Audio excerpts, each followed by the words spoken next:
నారద మహర్షి వైకుంఠానికి చేరి షటిల ఏకాదశి వ్రతం గురించి మహావిష్ణువును ఇలా అడిగాడు.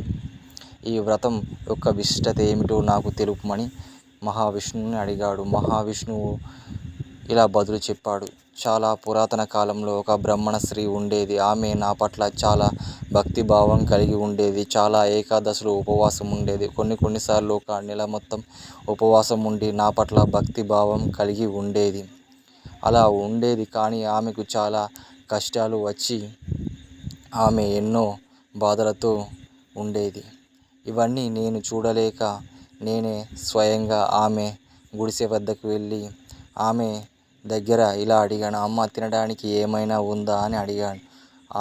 ఆమె కుటీరంలో ఉన్న ఒక మామిడి పండు తెచ్చి నా చేతిలో పెట్టింది. అది తీసుకొని నేను తిరిగి మళ్ళీ వైకుంఠానికి వచ్చాను.